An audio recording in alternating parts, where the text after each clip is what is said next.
And to take you through it, it will be Vinny Sandu and Ryan Campbell. Thank you very much, Michael McCann. And we do appreciate your expert analysis of the teams. Michael, a very talented young man, knows his sport, not just cricket, but also football and hockey. He's the consummate professional. And you can tweet in him at @ThisIsMcCann if you have any thoughts about this game. He'll be monitoring that down in the booth. Also, you can follow our Facebook page, European Cricket League. You can watch the games on YouTube for free, live on the European Cricket Network or on TV in over 100 countries, as it's going to be Hamid Wardak who is going to open the bowling from the Las Acacias. And strap yourselves in, ladies and gentlemen. We are in for 2 hours of thrills, spills, and maximos as the grand final championship game of the first ever European Cricket League is going to get underway. Maxo down on strike. It's pushed down to mid-on for a single. And Ryan, we saw the Germans who elected to field.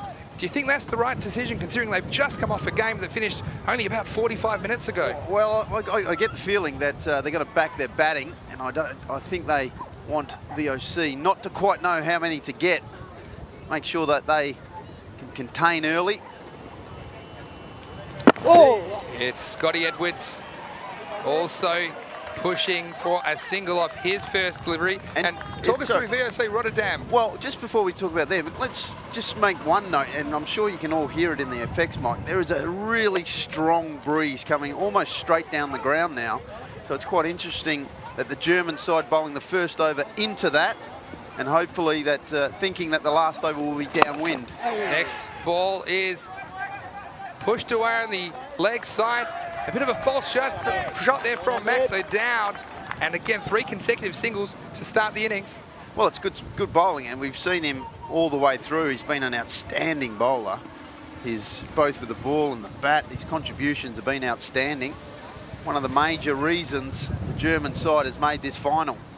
An exciting cricketer, Hamid Wardak, unearthed at the ECL as he's in again this time. He's caught in front. Having a good long look at it is the umpire, and he's given it runs. So 4 runs as Scotty Edwards trying to play, oh, now it's called leg bias, pardon me. We had the late call from the umpire as Scott Edwards trying to repeat his favourite shot there. It was off the pad. It looked to hit him in front, but Ryan, if the ball pitches outside leg stump, not out, then it shouldn't be given LBW. I say can't be out, but I'm going to say shouldn't be out. Shouldn't LBW be out. If the ball bounces Law 1. outside off stump. So that doesn't go against the bowler, but runs nonetheless. So 7 on the board. Full outside off stump, pushed away. Rashad Mahmood at cover does the fielding. So another single to the Dutchman. Well, it was very noticeable too, Vinny, in that semi-final that Findorff's fielding and catching in particular was really crucial. They took some good catches against the best players at crucial times. Next ball pitched up. O'Dowd attempts to play it away behind square. That is the end of the over. There's 9 on the board for V.O.C. off the first. And let's go down to Michael McCann in the booth for his insights. Thank you very much, Vinny. The first thing that one noticed compared to the semi-final was Asim Javid got hit for 22 by Scott Edwards, bowling left arm around to him, right into that sweep shot. Ryan Campbell and myself were on the call at the time, wondering what the tactical thinking of that was.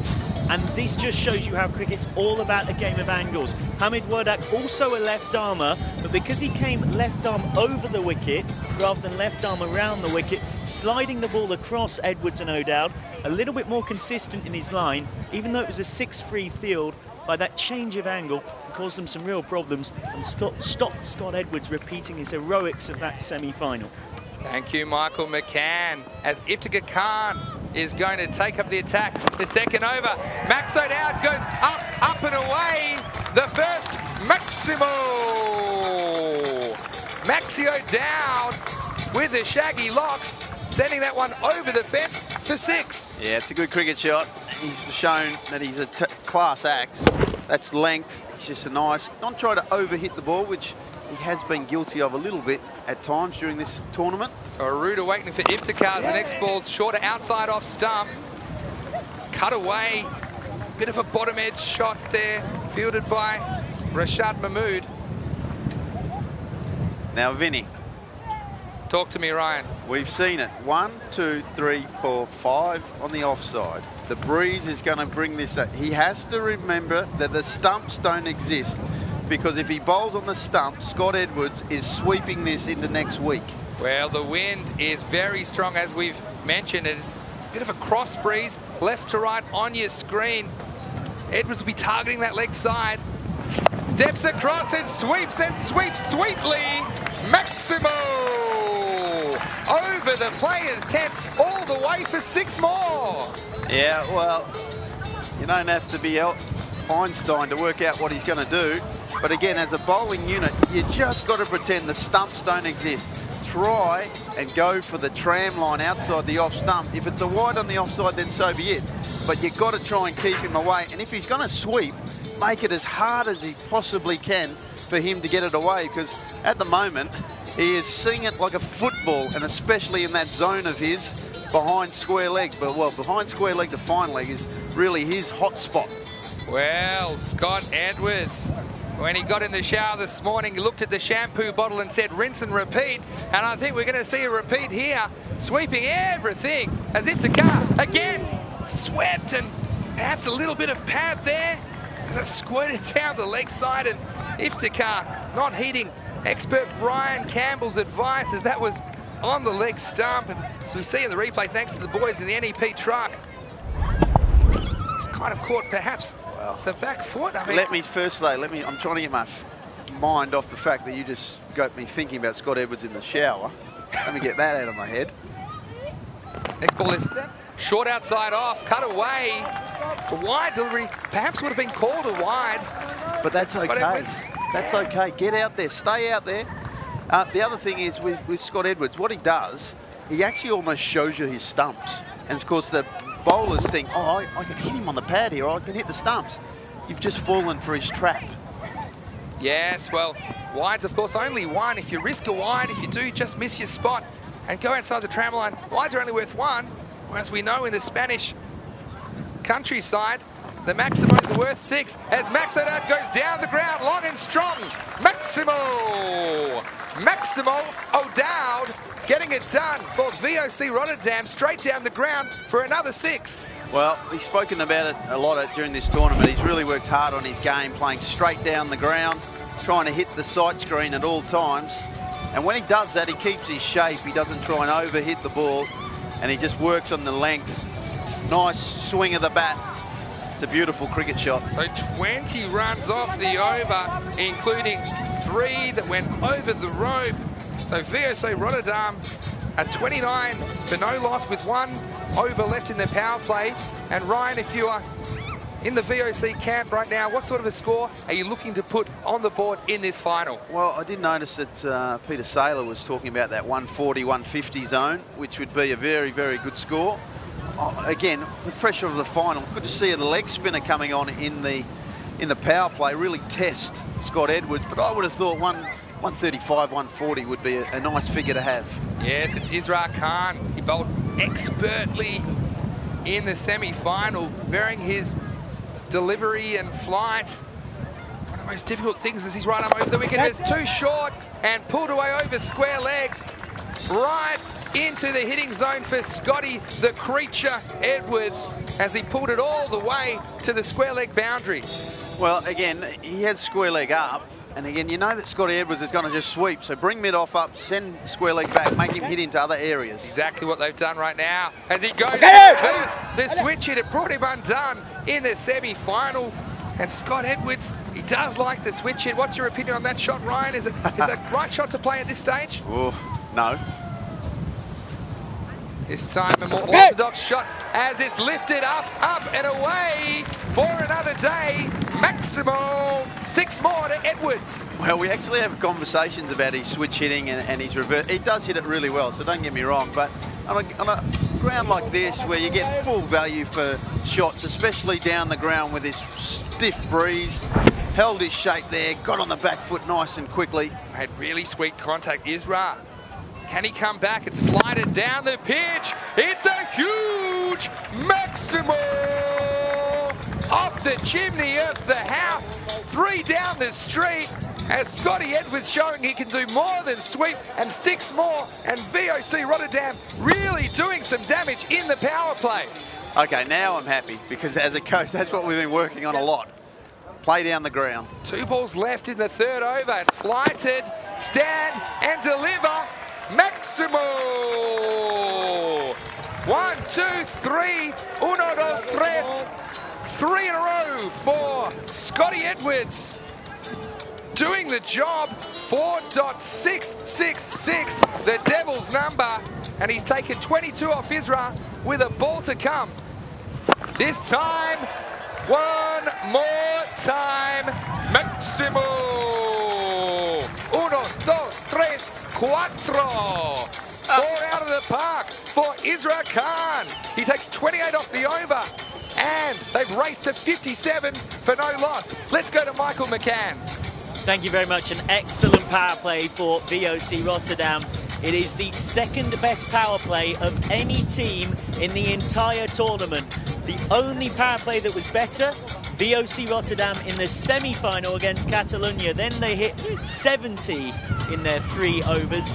This time they piled on 57. It should be said in that game that the Catalonia Tigers also had a brilliant start. They made 52 for none from those 3 overs. Once again, it is Scott Edwards and Max O'Dowd causing absolute chaos. Meanwhile, on social, we've had people getting in touch about the trophy. Should we name it the PAV? Which personally, I've got a lot of time for that as a concept. Do get your social tweets in on @ThisIsMcCann. This is MCCANN. If you've got any stats questions or anything in particular across the tournament you'd like me to dig out. And also a discussion starting about who makes your team of the tournament. Yes, thank you very much to Michael McCann in the booth, as we've got Farouk Amiri taking up the attack. After 3 overs, there are 5 outfielders allowed, and Ryan Campbell will take us back to the 3rd over where we saw 4 balls disappear. Well, what was really noticeable, that the pace of the young leg spinner just slowed down a little bit, and Scotty Edwards actually kept his shape really well and waited for it nicely. Didn't try and overhit, and he did some damage there. Absolutely. Samiri comes in, steps across. This one's in the next week. Scotty Edwards stepping across and flicking that ball with the breeze down over the deep fine leg boundary. It was deeper than Barry White, that's for sure. 6 over the fence, and Scott Edwards is on fire. He is on fire, and again, I'll go back to it. I hate to keep saying the same thing. You've got to get off the stumps. Forget the stumps even exist. Bowl wide outside off stump. Try and dare him to play something else, because right now he's showing all the stumps. He's standing in front of them. Get away from them. Edwards on 43s. He steps across and does it again. Rinse and repeat as Scotty Edwards.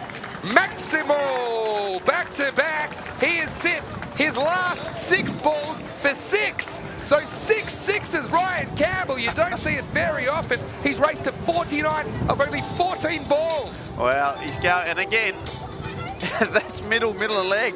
You don't bowl at the stumps to this bloke. Come on, someone tackle him, the bowler, and say, guys, come on, let's get away from the stumps, get outside off stump. Make him think outside the box.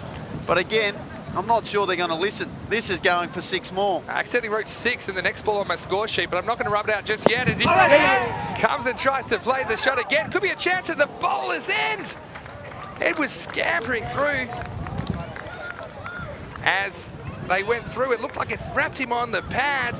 Had to get up and go for the single. I wonder if that would have been out. As you can see here, off the front pad. Quick single, shy at the stumps. I think he might have been short if that had hit. Big moment of the game. Big moment. Got to take your half chances when you're getting So he remains bashed. on 49 off only 15 deliveries with 7 sixes. Max O'Dowd playing second fiddle at the moment. Down the pitch. And we've seen Farouk Amiri pull something out of the pitch at that end. He bowled a couple of nasty lifters in that spot, and that one, a bit of extra bounce. Well, it looked like he bowled maybe a cross-seamer there. Just, we've noticed it a couple of times when you hit at the edge or the barer patches on this pitch that occasionally does something a little bit out of the ordinary. 16 off 8, that's unders in this competition, only 2 a ball as Amiri comes in again. This time it's got the legs. Max O'Dowd, the Dutchman, hitting with the wind. Smart cricket. And at the end of the over, Rotterdam, off only 4 overs, are 77. Can I change my total that I mentioned, 130, 140? Can I change that to about 170? Wow. I think 170. It's incredible batting. Just erase the tape earlier on and just cut that in for me. Wow. 170. Well, I've locked that in the computer now. Ryan Campbell, you see the scorecard there. Scotty Edwards, 49 of only 15 balls with a 4 and 7 sixes. So 8 balls have reached the boundary or gone over of his 15. Max O'Dowd, 22 off 9. Well, that looks slow in comparison, but what a start. And it's what we thought we might see from the Rotterdam team. Well, we did, and like I say, these two, they're fine players, they're fine international players. So again, for the German side now, you've got to take a breath.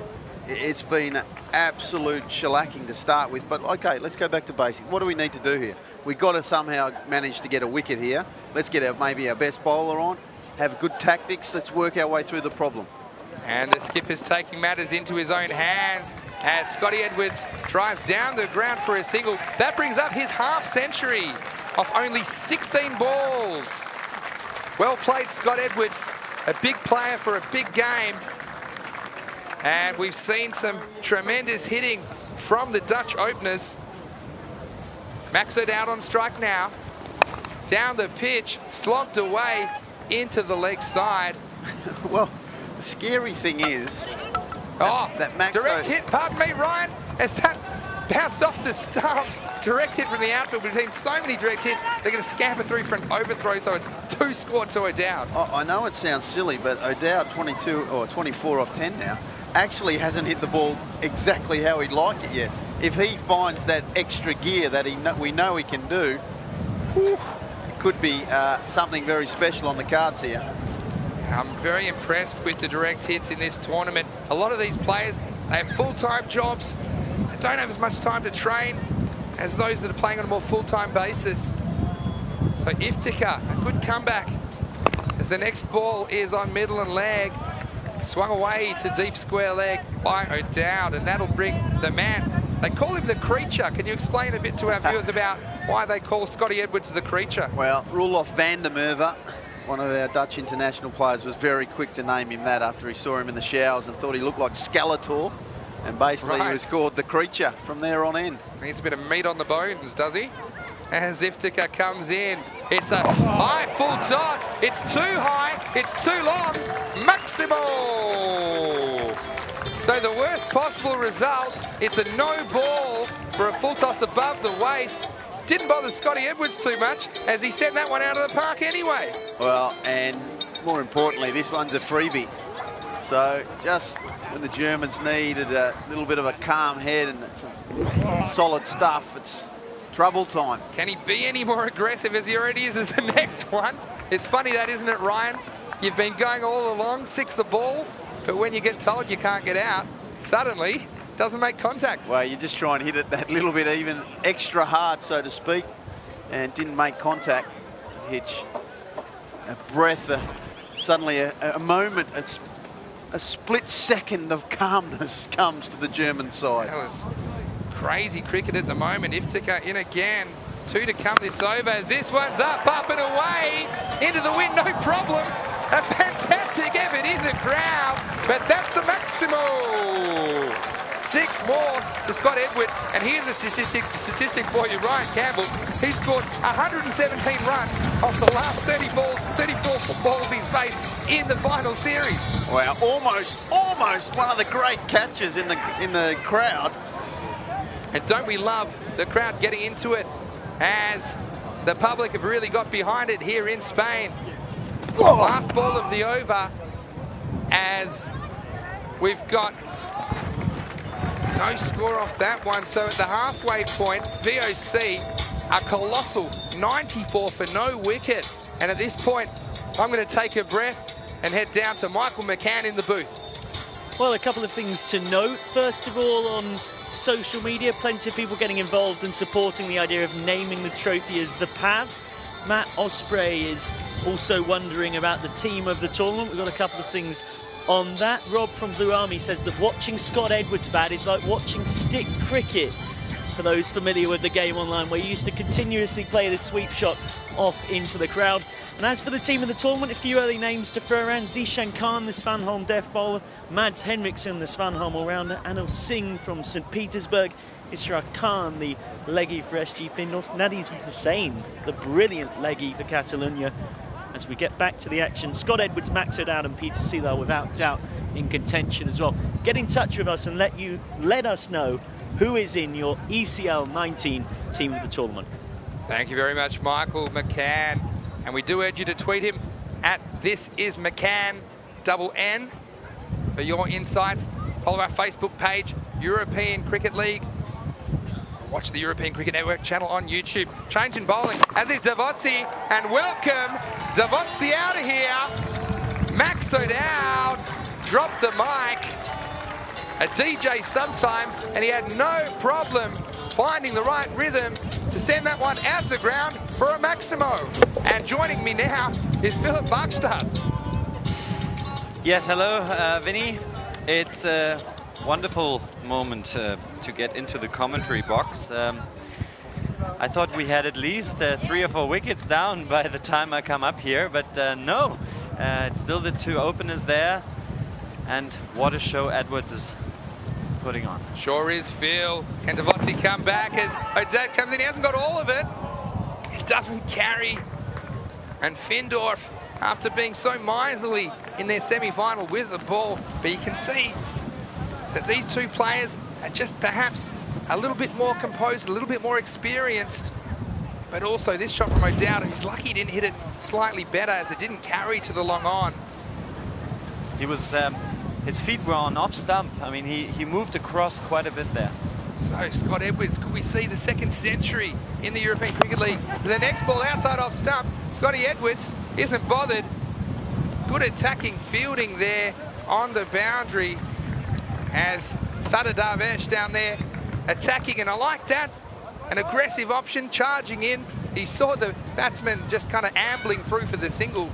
Had a shy at the stumps, and at this stage, who can do it for Germany? They're your boys, Phil. Who can step up and be the one to change the game here? At least Hamid Wadak was backing up nicely there. O'Dowd on strike. He gets it.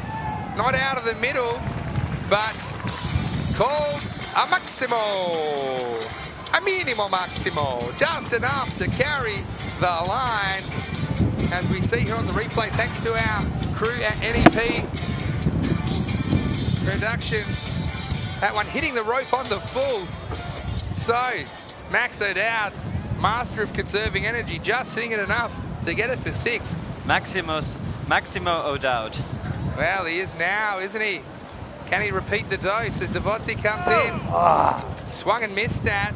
It's called a no ball. So, overstepping. And as he's V.O.C., we saw he was so good in their semi-final. But this time stepping over the line, and another free hit. The Germans now, they've done very well to get to this stage, but nothing going their way in the final, Phil. Right now, I would say they're going to chase something around 170. Well, I was going to say 1,000, but that's optimistic of you. As O'Dowd faces free hit. No worries. It's long, it's strong. Maximo. There he is again, your fan, Maximo. Oh, there you are down there. Been giving out those signs all over the resort. And it's a good way to get on TV if you're a young Spanish cricket fan. It's Max O'Dowd, no pressure. Watch the ball, didn't try to overhit it.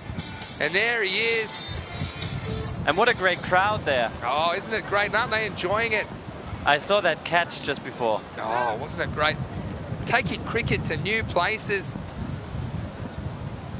V.O.C. This is wide outside off stump and called wide. He'll have to re-bowl that. Poor Aziz V.O.C has gone for 22 already on 5 deliveries. But no Current matter run how... rate. Look at that, Phil. 19.89 and over. I don't want to have a look at it. No matter how it goes, the German team have performed so well, and they're very happy to be in the final and to play in this spectacular tournament, the European Cricket League. All right, Phil. There's 1 ball left in the 6th over. Again, it's wide outside off stump and edge. I think it would have been a wide, but Max has some mercy, and he gets some bat on it into the ground. That's the end of the over. It's 116 for no loss after 6. Well, as I said, the German team are very happy to be here. The European Cricket League have created something phenomenal. The team around Daniel Weston, they have really put up something. Not only the trophy which Sanjay Sharma created for them, no, it's especially about the money they're putting into the development of cricket. It's over 100,000 euros that will go into the development of cricket in Europe. And haven't we seen, for example, a country like Romania, they are pleased that this is happening. So exciting to see a new type of cricket on the world stage. It's Amar Khalid who broke through with his first ball in the first game, and this time it's dropped. It's dropped at cover. Can you believe it? I think it's Farouk Amiri there at cover. Very tough break for the Germans. And Amar Khalid, he was able to pick up a wicket with his first ball to wrest the momentum back in the semi-final. This time, Scotty Edwards giving a life. The next ball cut away behind point. They cross for 1. Something like that will give them even more confidence now. Let's have a look at this. Edwards hit it. It was too flat. Got the hands there, but burst through Farouk Amiri. Needs to find a hole to crawl into as the next ball's edge. Max O'Dowd doing them any way he can. Some fancy footwork there from Rashid Mahmood. And I think that was a clean stop, although it's a long way away from us. And we've seen, how about the football skills? Let's dwell on the positive. I think the umpire is checking it. Yes, well, we've seen some, well, I think actually on further examination, the foot, although it stopped the ball, it was on the rope, so pretty sure that will go down as 4 runs. And what, did you have an opinion about the target yet? Well, still think it could be 1,000 the way it's going, but with 3.5 overs left, what's that? That's 21 deliveries, 3 a ball, 180. I think it could be. And the rate they're going at the moment, look at that, and take that to the doctor's surgery later. That's how I snapped my ankle. So that's an advanced cricket maneuver. Is that how you, yeah, is that how you coach your German under-17s there? Make sure you got the strong boots on. Confirmation from the umpire there. And Khalid can't take a trick. He'd be unbelievably disappointed at that chance. Went out further over. Next ball, short. It's down the ground. Full-length dive from Isra Khan. What a stop. And Phil, I've got to hand it to your boys, the Germans. They are giving 100% here. We're seeing some world-class batting from the Dutch internationals, but their Findorff team, they're a very close unit, and they're not giving up. Yeah, what a great save there. Next ball, attempted reverse, as it was missed. Now, Scotty Edwards, I'm going to go out on a limb here. I think he's better right-handed than left-handed, just based on what I've seen. I know he tells everyone he can hit the switch hit, but all my friends say they can hit it too. Prove me wrong. Scotty, as this one's out, it bounces in front of the fielder, Sadadar Vesh, bounces over his body for 4. There's Scotty Edwards. He's shown that he does want to switch hit and target that boundary, which is with the wind. That's the end of the over. And it's 130 for no loss with 3 overs remaining. Well, they're putting on a show there, and it will be tough for the German team. 130 even would be a good target for the Dutch. Maybe they will declare this. Well, I was going to say, I don't think you can in the rules, but the Dutch could probably declare at the moment, but we've seen this T10 format anything can happen. We've seen big hits, and we've seen batsmen getting on a roll, sending the ball high, handsome over the boundary time and time again. So V.O.C, they want to stay hungry. They want to be greedy as Sattar Darvesh will come into the attack. The young man, only 20 years of age. But give the other batsman a go. I mean, it's the final. Oh, well. Don't think Max O'Dowd has that on his mind as Darvesh comes in for the first ball. Full toss, up and away onto the roof of the tent. Maximo! Welcome to the bowling crease, Sattar Darvesh. And just like plenty of his countrymen, he is greeted with a 6. Absolutely, and he, again, stepped away, and of course it was a full toss, and you shouldn't bowl any full tosses or any short balls to O'Dowd, and that brings up his 50. Yes, 55 off 20 deliveries for O'Dowd. Steps across this time. Another full toss, another Maximo! Max O'Dowd back to back, saying, I can do this too. So scoring almost 3 a ball, both of these batsmen. An opening partnership of 142 unbroken in the 8th over. It's just a display of quality batting, quality shots. Even as a German, I fully respect that and admire it. Well, if you're a cricket lover, you'd be loving the action here from the Manga. This is a wild full toss all the way to the keeper on the full. And perhaps he has found an area where he can bowl that Max O'Dowd will not hit him over the boundary. Yeah, but now it's a free hit. And if he does it again, it's another free hit. Well, they're all free hits at the moment anyway. Perhaps Sattar Darvesh wanted to bowl that one over the boundary for 6. He said, I'll save you the trouble, Max.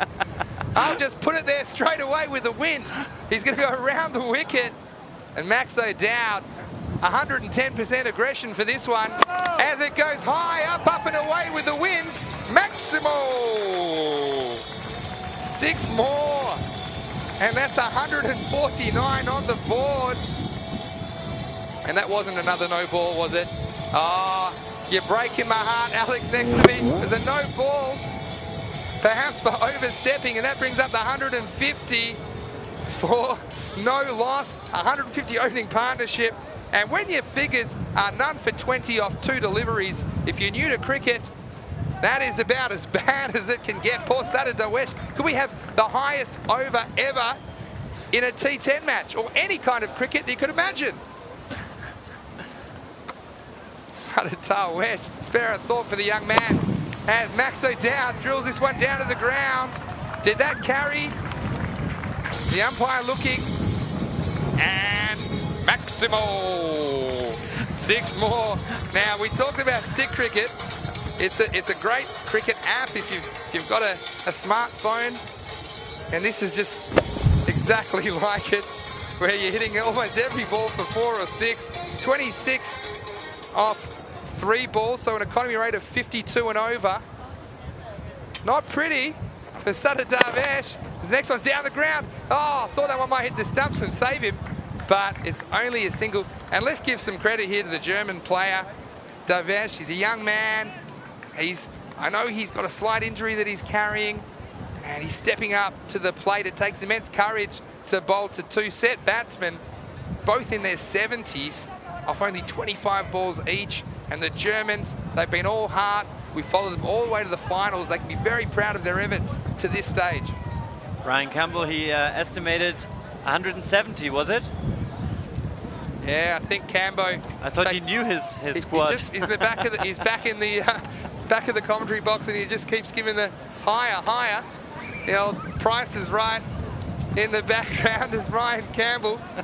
I said it might be 1,000, but still might be closer than Ryan Campbell's prediction, as they're going at 20.48 and over. So they're on track for 205 if they continue at the current rate, and that'll take some chasing. We see Scotty Edwards taking guard almost outside off stump. He's targeting the leg side. And target he does. Bullseye. Maximo. Scotty Edwards goes to 78 of only 26 balls as Ryan Campbell falls off his chair and almost plummets to his death in the back of the commentary box. And that's the kind of cricket we're giving you here. International superstars. Cannot believe it. And it's a pity. We might have to get one on the commentary cam there as Ryan Campbell. Maybe we've got a replay later on. Well, last ball, the over done for 163. Scotty Edwards. Last ball of the over. It's up, it's high, it's a chance. And spilt at long on. Oh, please have mercy. Oh, the Germans, they were so good fielding first in the semi-final, but nothing going their way in the final as we see the replay there. It was hit, full toss. Scotty Edwards calling his shot like Babe Ruth, really. And Darvish thought, well, at least I wouldn't mind one wicket in the over to go with the runs. As we go downstairs, Michael McCann, what do you make of this? Well, it's an absolutely destructive batting performance, but the place you can trace it back to is the third over of the innings. In his 8 overs in this tournament so far, Ishraq Khan had never conceded more than 10 in any particular over. However, in the third over of this game, on came their gun leggy and he got smacked out of the attack. 28 runs scored, and at that moment V.O.C. Rotterdam seized control. The star of this Findorff side was crashed around, and it's been carnage ever since. Thank you for your thoughts there, Michael McCann. As Ahmed Khalid, this one doesn't have the legs. It's a great bit of fielding, but it's going to be 4 runs, I think, as the fielder, he jumped over the boundary and tapped the ball back into the field of play. And then it looked a backspin back. This will be a very interesting replay if our wonderful cameramen have been able to pick this up. It went, yeah, so let me describe this for you. He took off from the field of play. He knocked it back in to the field of play. So he saved the 6. But then as the ball came back towards him to get us revenge, he had to stop with his foot, but his body was still over the line. So if any part of your body is touching the boundary or over the boundary, then it will be considered as 4 runs. Let's see how good my umpiring is. We have a look at this for the benefit of a replay. You see, it was a great bit of work to save the 6. He knew he couldn't hold on to the catch and stay in the field of play. You see they're bouncing just inside. And then I really think the football skills have been good from the Findorff players, but I think that'll be 4 runs, not 6, because it did bounce back in the field of play. Did it touch the boundary, Ro? Oh, do you think I think he knocked it back cleanly into the field of play. Stand to be corrected, though, with the benefit of the replay.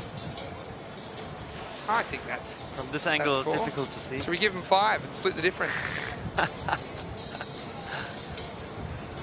What do we think up here? Give me a thumbs up. We think 4?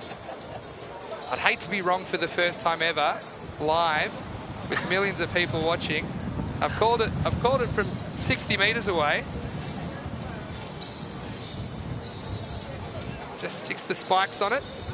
But as you can see, he's sitting on the ground on the other side of the line. It's a great effort, and it's now confirmed 4 runs.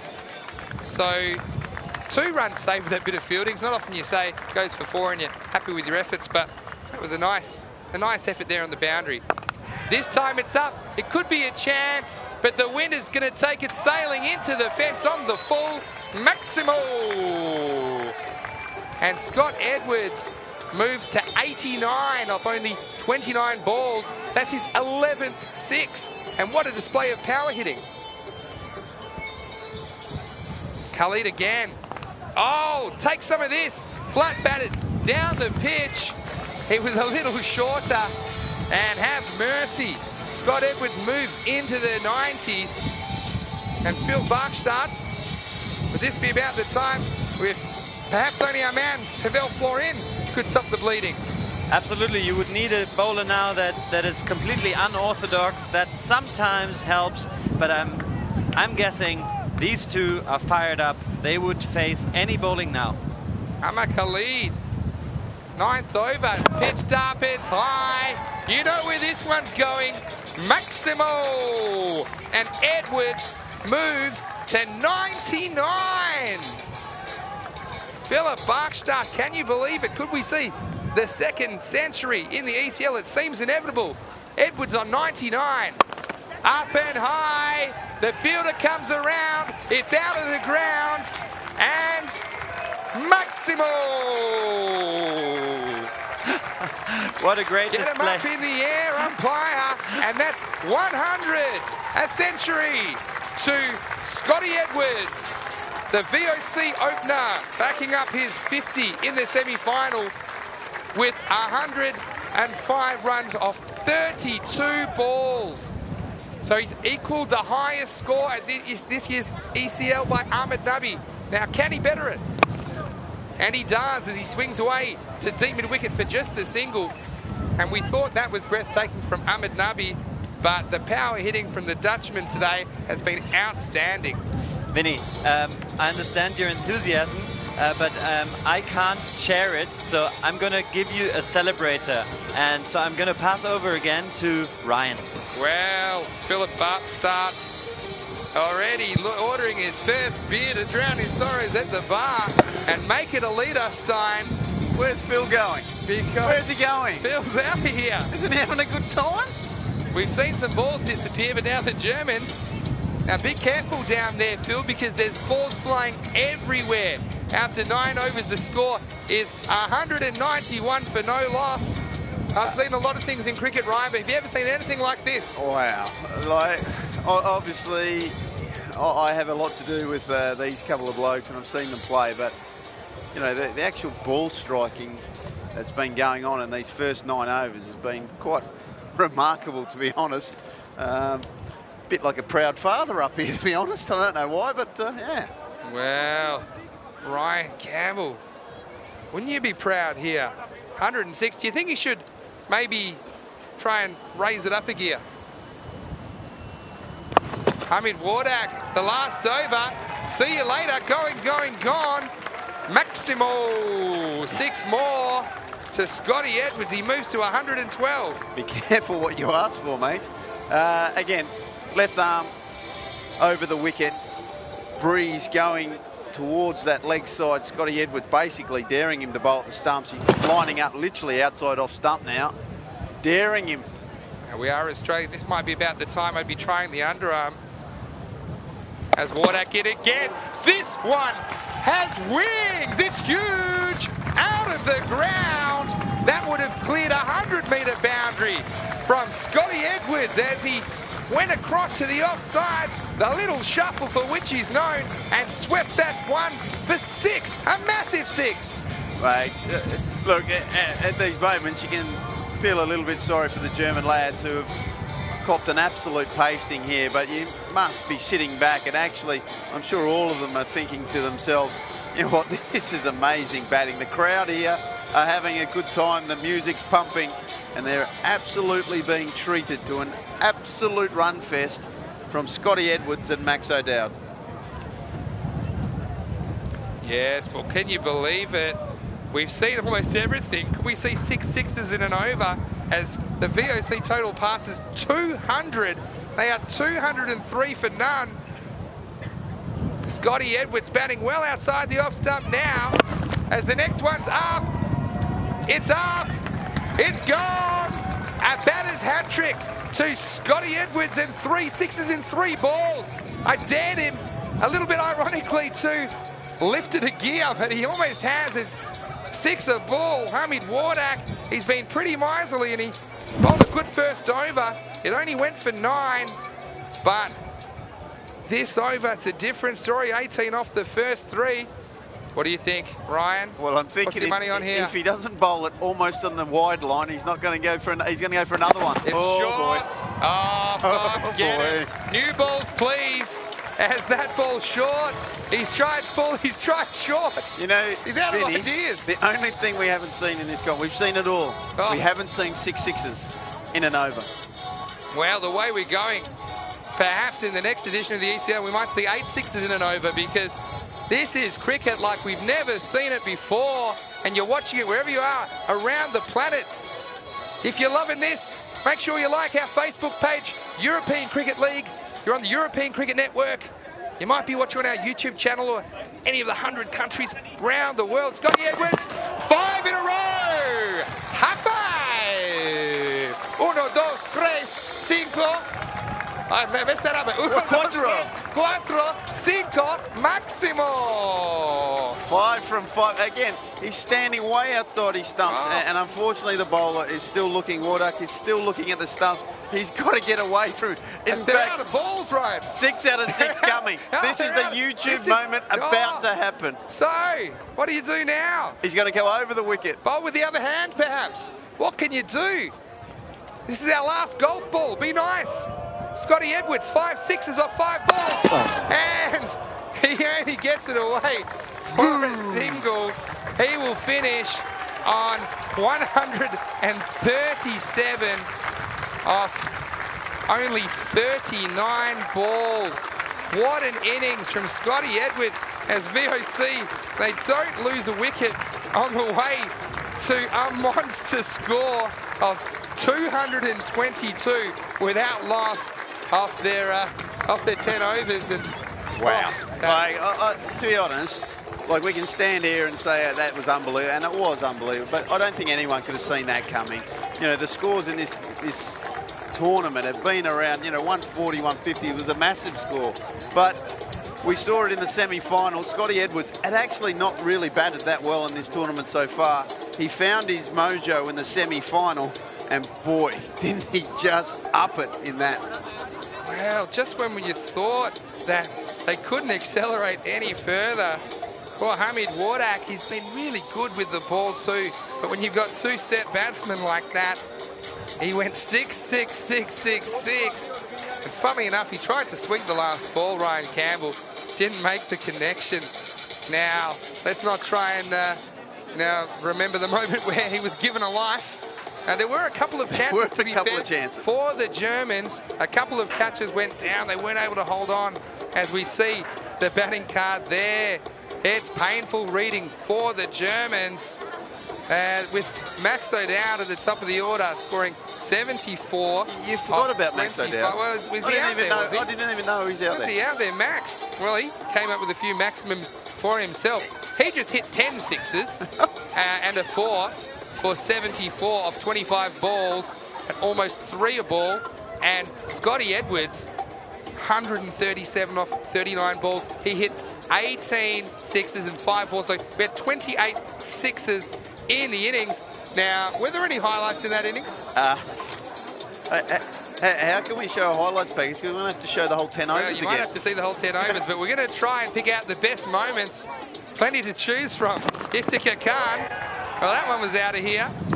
It was like a long drive contest early as Max O'Dowd started the rod, and Scotty Edwards picking his spots and hitting them long, straight and true. And again, and again. He was like he was at the driving range, Ryan. Ball after ball, flipping over here. Now, this was a chance. This was a chance. This was one of the chances to run him out as he scampered through for a leg by. Then Max O'Dowd took up the attack. Well, again, Max was the quiet one. He wasn't really looking like he could hit one off the square, but then all of a sudden he ignited.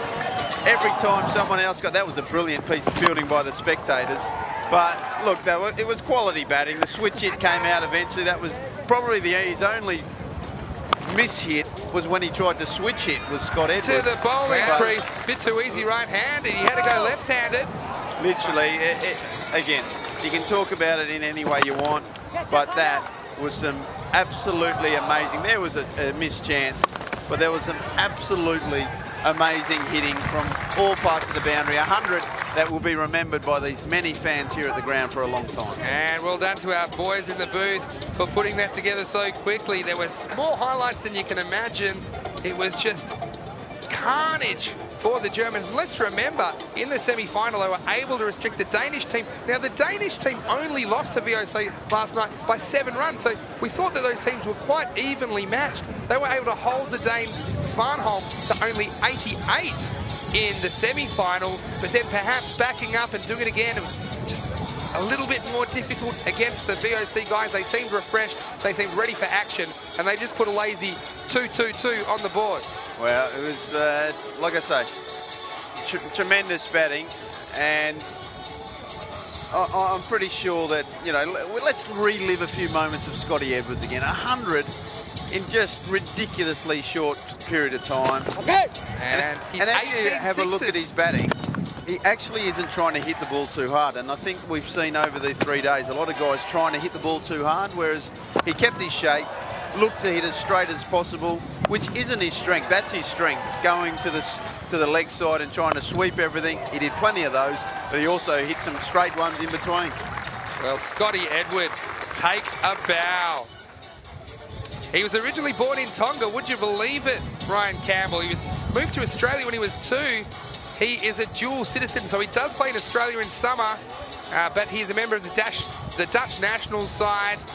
And what a performance from him today. He lists his favourite players as Brendan McCullum and Adam Gilchrist. Now, if you are watching Brendan McCullum or Adam Gilchrist, wherever you are in the world, although perhaps it's quite late at night or early in the morning, we hope that you get a chance to see that package, because it was a devastating display of power hitting.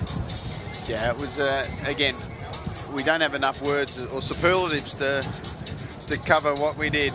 It was absolutely fantastic. And they posted a very, very strong score. And the German side will be up against it when they come out to bat. Yes, it was an amazing thing to witness here. And didn't the Spanish crowd love it? As the Dutch were incredible. As when you consider there's only 60 balls in an innings, there were 28 sixes and 6 fours. So that's 34 of the 60 deliveries going to the boundary, and most of them over. It was an incredible display, and it was a pleasure to be here to witness it live. And we've quickly gone down to the shop to buy some more cricket balls, because in just a few moments we will have the German reply. So for now, we hope you've enjoyed that. We have some more analysis for you coming your way in the halftime break. I'm going to go down to Michael McCann. Thank you very much, Finn. An absolutely ridiculous first innings that has brought comfortably the biggest score in the European Cricket League's short 3-day history. Ben Cooper, of course, is a name familiar to many from Dutch cricket, says, "Bring on Pavel." And Martin Gupta says, "This is crazy, total madness. 222 runs in 10 overs. Fastest century in international cricket is in 31 balls by A.B. de Villiers. Edwards smoked the ball to all parts today. 137 off 39 balls, 18 sixes in total, 5 fours. Carnage. Couldn't have said it better myself, my friend. 110 of his runs in boundaries, and that bit of analytics for you might give an idea of where we're going in this mid-innings break, because I'm absolutely delighted to say that alongside me is someone who knows a fair bit when it comes to numbers. Alex McCarrick from Opta Sports here doing the scoring. Alex, good evening. Good evening, Michael. So just give us a summary of what your role is within the whole machine. You're not just keeping score, but feeding information back to London. I'm sure our listeners and viewers across the world will be interested to know about that role behind the scenes. Yeah, so I'm here on behalf of Opta, and for each delivery we collect all sorts of different data points. Just to talk you through a few of them, we've got shot types, connections, length of the delivery, all sorts of different fielding metrics, where the ball's gone, so wagon wheels, all sorts of different things, and it's pretty hectic, but especially with the cricket we've just seen. It's good to take a moment to take a breath after that chaos. Yeah, it's been very full on. And there's many people who do the scoring in club cricket and find that within 3 or 4 overs it's all a mess, and the batting and the bowling and the runs and the extras don't add up. So give us an insight into your setup as well, because we haven't got a camera up here to necessarily show you, but you've got a paper system and a laptop system, so we're very much modern and ancient at the same time. Almost. Absolutely, yeah. It's always important to keep things on paper. You know, just the laptops are prone to breaking. You know, we might lose Wi-Fi connection, we might lose power, so it's always good to have a paper copy just to make sure everything's in one place. But the laptop does all the hard work, really. It keeps everything adding up. It makes sure that I'm on the right track, and it makes my life much easier. We've got the paper scorers down here at the end. Their job, I think, is actually a bit harder. They've They've got all sorts of different things to write down at every delivery. Often their head's down when the ball's being bowled, so it's difficult to keep up with what's going on. Whereas I can enjoy the fantastic cricket we've seen. Yep, should paint you the full picture up here. We've got Jonty, who's a key part of the ECL back of house team, whose glorious hair will not get a showing today, but the world needs to see it at some point with the dreadlocks. And then normally 2 scorers, 1 representing each team, which means that there's 3 different people keeping score. And if all 3 of them go wrong, then goodness me, you can only account for so many things. No, we all keep each other on the right track. And as importantly, what do you think is more likely to happen up here, given how much the wind is blowing? The laptop to blow off the table or the paper? Because both of them, the laptop's even been shaking in the wind. It has been. It's been struggling, but I think we're doing okay. We've got everything pinned down, and we'll just about manage.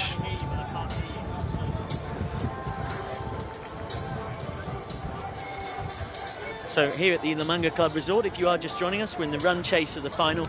SG Findorff need 223 to win. Do you give them any chance, Alex? Well, you know, we've seen crazy things over this week. You never know, but it would be absolutely ridiculous if they could pull this off. The Rotterdam have been pretty impressive. They've got some very good bowlers in their side. You never know; they could have an off day or an off few overs, and well, we'll see, won't we? It won't be long. The required run rate's only 22.3 and over. So that was a quick chat with Alex McCarrick about all things sports stats. I've been Michael McCann, and Bill and Vin will be back with you shortly. Thanks very much, Michael McCann. It was an incredible thing to witness as V.O.C. put on 222 in the first innings of this one. Let's have another look at the batting card as V.O.C. Weren't they incredible? Yeah, they were absolutely fantastic, mate. Look at that. Scott Edwards, 137 from 39 deliveries, and Max O'Dowd, 74 from 25.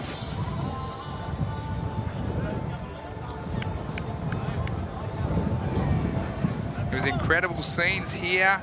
Didn't the crowd love it? As we saw it raining sixes all over the place.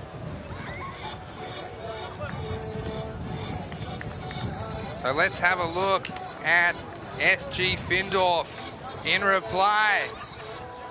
There's a lot to play for.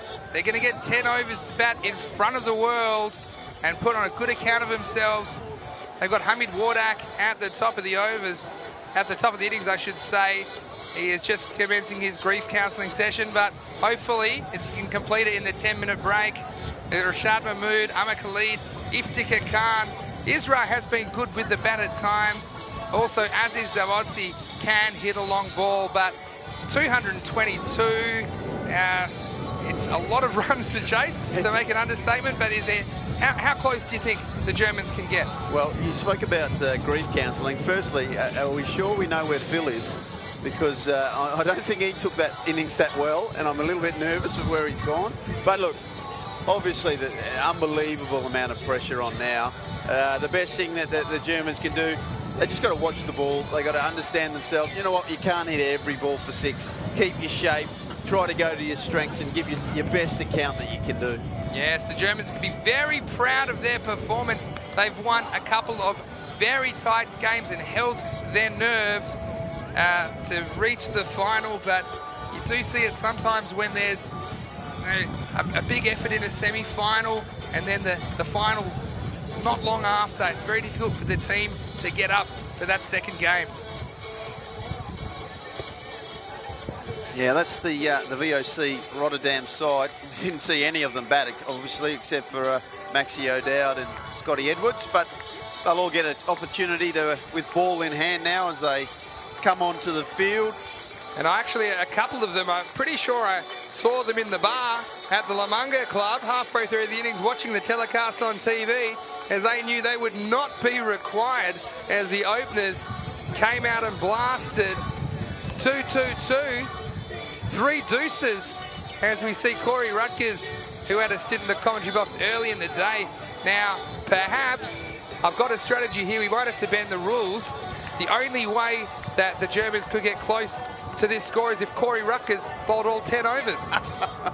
Oh, you said that, not me, but I'm glad you said it. Yeah, look, it's obviously a very tough task now. But again, who knows? We've seen strange things happen over these 3 days. And the one thing that I will say for V.O.C, their bowling attack hasn't quite hit its straps. They've bowled a lot of extras, a lot of wides and no balls, and they have had their issues. So the German batsmen have to give themselves every opportunity. Like I say, you can't hit every ball for 6. You're going to try probably, but you've got to try and keep your shape, try and hit as straight as possible and hit with the wind. Like, it was very noticeable that the V.O.C lads, whichever end they were batting from, they were trying to target the areas to hit with the wind. Yes, it was smart. It gave them more margin for error. And as you say, Ryan, the Dutch, they have been very consistent in putting the runs on the board with the bat, but I do think they'd be a little bit disappointed about how they've bowled and fielded, as we see the Dutch skipper Peter Saylor there just indicating he thinks that the game's in the balance to his Dutch coach Ryan Campbell in the box. I think he just was trying to say to me, I hope they bat like that against the UAE when we play them in 4 T20s coming up starting on the 3rd of August. Yeah. We're thinking we might have to open them, open the batting with those two again. Well, probably not a bad idea, because you can say for the small boundaries and for the German team having to come off another game, but really it was an incredible display of hitting. You still have to get it done. And Scotty Edwards, you're right, he was intelligent, hitting with the wind, getting that ball up in the Spanish sky. Did we see it fly in that innings? 28 sixes in 10 overs, as it's going to be Piers Fletcher to open the bowling from the Las Acacias end. The first ball now, it's up, it's high, it's in the air, there's a fielder underneath it, and taken. So the Germans, they weren't able to get a wicket in their entire 10 overs, but it was Dirk van Barren out there on the cover boundary who got an opportunity first ball, as is V.O.C. He was set up the order in the semi-final and he performed very admirably, but that time all he could do, Ryan Campbell, was set it into the sky. He had the height, but he didn't have the distance to clear the outfield. Yeah, absolutely. He just tried to overhit the ball first up. Like we said, you've got to still be able to give yourself a little bit of a chance to get the feel of the wicket, and you can't perhaps try and hit every ball for 6. Well, I know they're going to try, and unfortunately, 1 for none of 1 ball isn't the start they wanted. As we see the new batsman come in at 1 for none, chasing 223 for victory. This would be one of the all-time great wins if the Germans can pull this one off, as Piers Fletcher in again. That's pushed into the offside by Shafkat Ashraf for a single. Now, Ryan, sometimes if we had a tough day in the field, we think, well, if they can do it to us, we might be able to do it to them. But in this situation, it just seems very difficult for the Germans to get anywhere near this score. Well, the thing that happens, to be honest, is you're a bit shell-shocked and you don't quite know how to compose yourself. And that's what they really need to do. It's Amar Khalid batting at 3. He set up the order and he goes long. It's a long and strong ball off the house across the road. There are no windows left. Maximo Amar Khalid. And that takes some skill to take Piers Fletcher. First ball. And that's not the first time we've seen Amar Khalid send the first ball he faces over the boundary. And Piers Fletcher, a wry smile towards us, as that one hasn't landed yet. And again, it's up, it's high, but into the wind. Max it out, takes the catch. So 6 and out for Amar Khalid, as he showed that he wanted to at least try and get near this Dutch score of 222. He sent the first ball across the road, and the second ball, he wasn't able to clear the fielder, as we see Max O'Dowd come around and take the catch. Well, out of the back of the hand, slower ball, change of pace. Batsman didn't quite get it, interrupted his swing plane, And as you see, the first ball that was on pace, he hit straight down the ground for 6. The slower ball changed his swing arc, dragged it to mid-wicket, and Max O'Dowd was there. He was waiting, and he doesn't drop those. And we saw the Dutch only use 2 batsmen. The rest of them, they were in the pool, I think, sometime in the middle of the innings, watching it on their iPhones. But it's more or less a revolving door in the German dressing room at the moment, as Fletcher in again. This is flicked off the pads. A good shot there from Shafkat Ashraf all the way to the boundary for 4. So even though, Ryan, we do have a game which does seem to be quite one-sided as far as the result, there's still so much cricket entertainment on display. Oh, absolutely. That's a good shot. Picked the slower ball, leg stump. Don't try and hit it too hard. Flicked it off his toes nicely. As you see on the replay, thanks to NEP, and we appreciate the efforts of the boys in the van. They've done a great job. As Piers Fletcher, slower ball, up, does it have the legs? And great fielding by Max O'Dowd. He took off in the field of play, jumped over the rope and pulled it back. And that to me looked like a good piece of fielding. It's only 2 runs. And the Dutch, they just can't do anything wrong here in the championship match of the first ever ECL. Out of the back of the hand, slower ball again. He got a good piece of it, and O'Dowd, brilliant. Oh, did his foot go down? I'm not sure. It's a pretty good piece of fielding, whichever way it is. It's a good attempt. Didn't actually try and catch it, but keep the ball in play, which we see so often now. That's the experience of playing at this level. He just knew where the boundary was. Now have another look at this. Now, he does take off. He's in the air. I think he gets rid of it before that foot hits the ground. And I'm on a bit of a winning streak, so I'm going to parlay my winnings into this one. I do think that the ball has gone there just before the foot lands. But I stand to be corrected. Of course, the umpire's always right.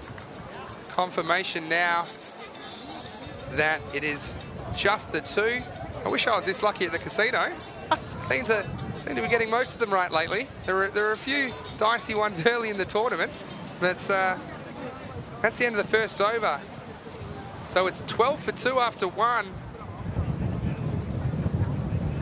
And, geez, the German batsmen, only 2 fielders out. They seemed to be able to pick them out, didn't they, in that first over?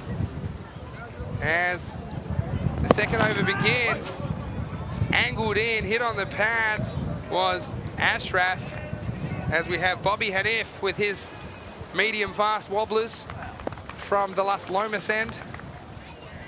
Yeah, well, there's the difference from the first innings. That's leg stump. Every time we saw someone bowl one there, it's basically ended up in the next paddock. Hanif in again. This is swung away to the deep square leg boundary. It was fumbled by the fielder in the deep there. Didn't quite carry for the catch. It was Hjelte Skolnheim there on the boundary. It was an awkward bounce as it came to him almost on the half volley. He got a lot of hand behind it, but couldn't quite stop it from trickling into the rope. He almost did a very good job there. It was hit very hard. So a good shot there from Ashraf. As this time he swings, it's up and high and falls safely as 2 fielders converge there in the point cover region. Corey Rutgers, your man there, the Rut. Now, Corey Rutgers lists his favourite player as Ryan Campbell in the information we have now. What do you think of that? I don't know what to say about the Rut. I do love him, though. What do you think of the Rut? He's plenty of swipes out in the middle in the death overs and plenty of swipes on Tinder in between. Yeah, I was going to say, as he reminds us. What is it? Swipe right, swipe left? He says he's finished Tinder and he needs a new challenge. As this is wide outside off stump and called a wide, Bobby Hanif. But we talked about it in the first innings with respect to the bowling. If you are going to miss, then miss on that offside wide line with this big cross breeze that's left to right on your screen. The wide's only 1, whereas if you go over the fence, it goes for 6. Yeah, you want to try to hit them, get them to hit into the wind. This is pitched up. It could be close. He's given up there. Farooq Amiri. Now, would that have been out, Ryan? No, but the Rutt named one of his 6 rules in T10 that you're not supposed to throw at the stumps. Never He throw just it. broke his own rule. Thank you, Corey Rutgers. Oh, maybe he's trying to paint himself as a bit of a renegade, an outlaw. Makes the rules, and rules are made to be broken. But I think when the batsman is stationary in the middle of the pitch, you're allowed to have a try. As the next ball's picked up nicely by Shafkat Ashraf. It's high, it's long, Maximo.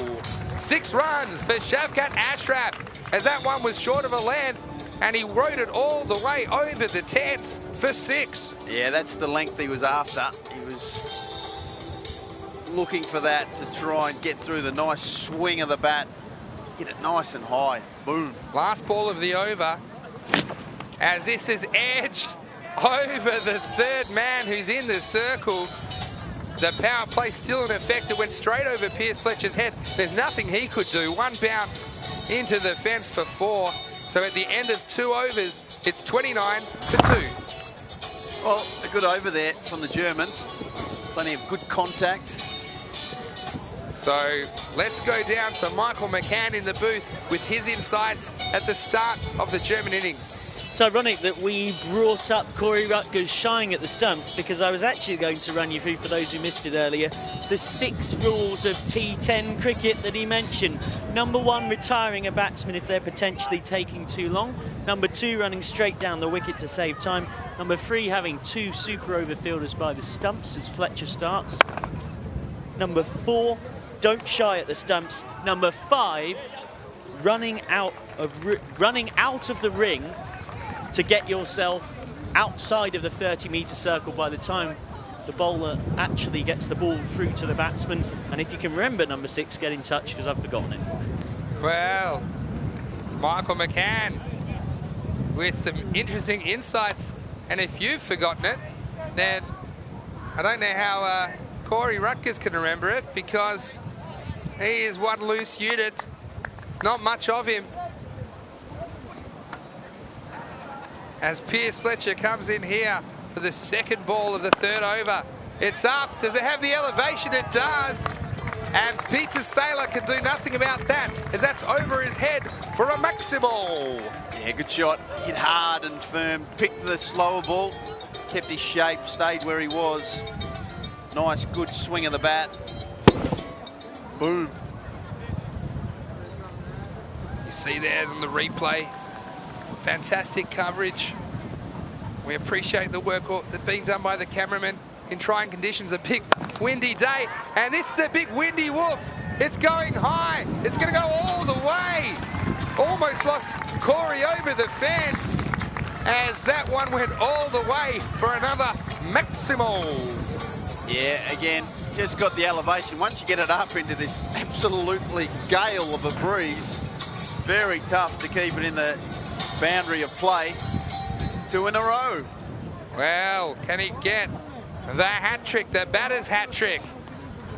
This one is swung away on the leg side. Non-striker took off, was sent back. Farouk Amiri,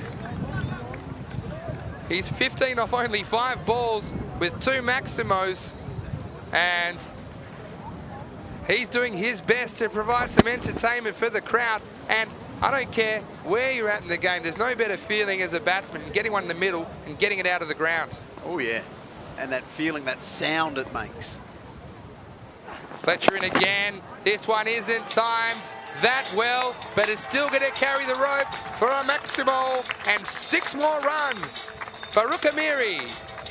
Well, Amiri, what I can gather is that he's actually picking the back of the hand slower ball, because you can see there he just pauses for a second in his backswing, picks it and deposits it over the boundary. So some good intent from the German as he awaits Fletcher. Last ball of the over. It's up, it's high, it's in the air, it's long, it's strong. Maximo! That's the way to end the power play, as Findorff bring up their 50. They are 55 for 2 after 3 overs. And ordinarily you'd say 55 in the power play is a pretty good going. It's over 18 and over. That's amazing going. But they still need just what seems like an endless amount of runs to even make this close. Yeah, that's some pretty good batting, to be fair. Making the most of this stiff breeze down the ground. 27 off 7 and 21 off 8. They're going quite well. Can they bat for another 2 or 3 overs under this immense pressure to keep hitting some boundaries, just to drag their side, give them a glimmer of hope? Well, certainly hope so, for the benefit of our entertainment. And hasn't there been some entertainment, even with the results seemingly beyond doubt? We are seeing some excellent cricket shots. We're seeing entertainment all around the world. It's Ashakula Saeed to take up the bowling from the Las Lomas sand. It's borderline. It was an in-swinger, full and wide. He must be listening to you, Ryan, because he was going for that full wide one. It was just a little too wide and called by the umpire. Yeah, well, I don't mind the theory behind it all. Stay out there. A lot of time what happens is the batsman actually will try and have a swing at that, and you bunt it out to point or deep point. So I don't mind his thinking. And I've been told that, believe it or not, Findorff are currently only 2 runs behind where V.O.C were at this point in the innings. So that's very interesting, Ryan. Yeah, well, unfortunately for them, though, we're not taking into account that I think every ball after this goes for 6 in the V.O.C inning. There was 28 of them. 28 sixes in 10 overs as Ashakula Saeed again is short. Tucks up the batsman. Seemed to hit him on the thigh pad, and leg by given by the umpire. He's actually bowled very well in this competition, to be fair.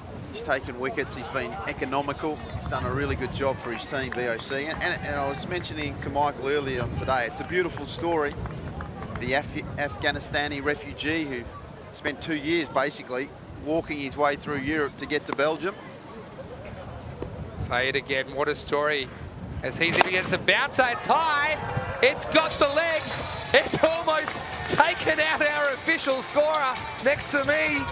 Oh, we're going to have to get some helmets up here, Ryan Campbell, because we've seen a lot of maximals today, and that is one of the most unorthodox. Well, it's a bumper. He tried it, top edge, and that's almost coming to us. So, I'm more nervous about that going towards not the scorers, but to Michael McCann. I've seen him catch. It's no good. Michael McCann, the spectacles would be all over the floor, that's for sure. Let's say it again.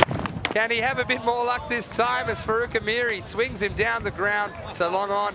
And yes, I will give Michael credit for his knowledge about cricket and his expert analysis, and we've certainly enjoyed his commentary this week. But as a cricketer, he is very average.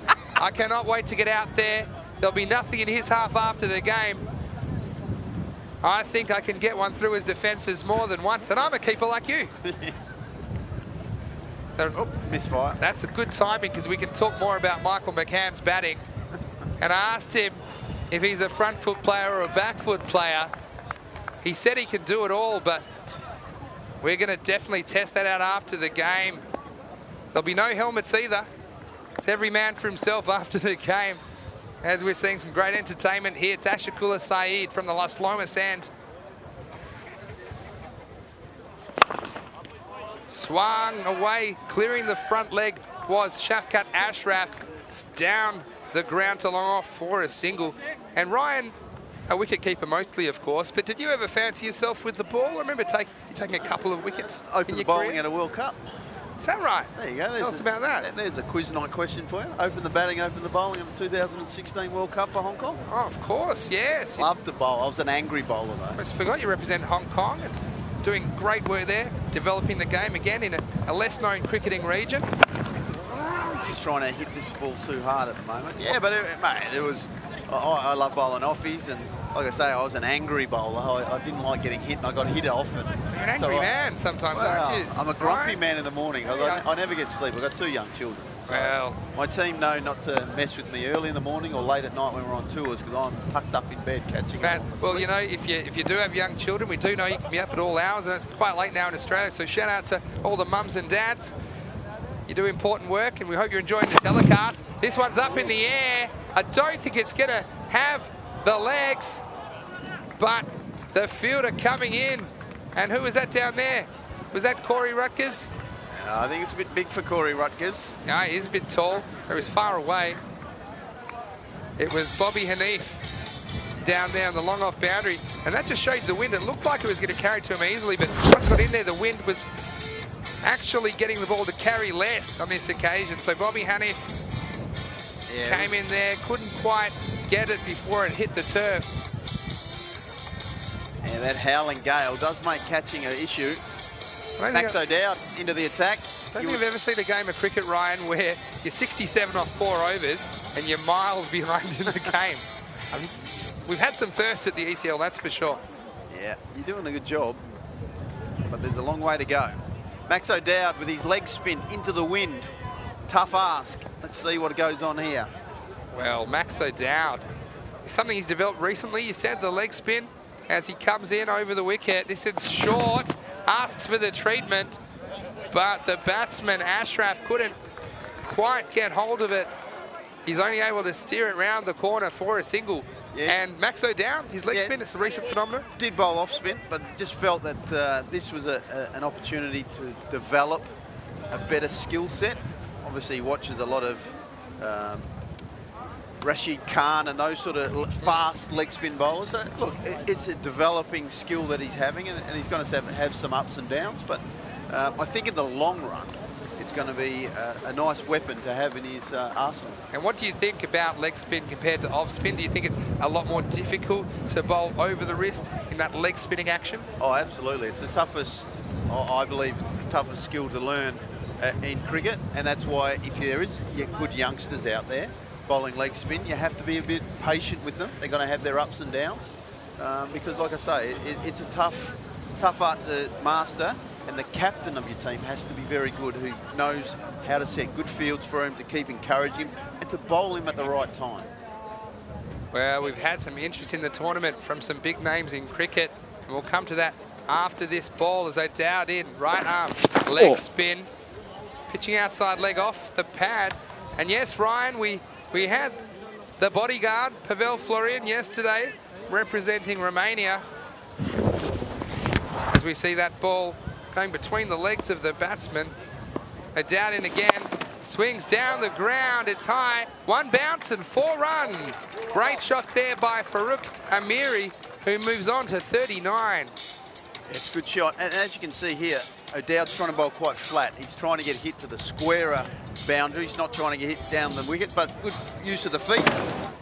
And another boundary. Definitely was well struck there. Not quite the elevation to take it all the way for 6. So O'Dowd comes in. This time's down the wicket, charging. Yes, Ryan, we had Pavel Florin take the internet by storm yesterday, and we had Shane Warne getting into the action, saying that he was a huge Pavel Florin fan, as this next one is hit out towards the deep into wicket boundary. They'll just get the single. Yes, Shane, the world's greatest ever leg spinner, and some would say the greatest ever cricketer. He said that he loved the passion of Pavel Florin and was really excited about what he was doing for the game, as this one's in the air and dropped a deep backward square.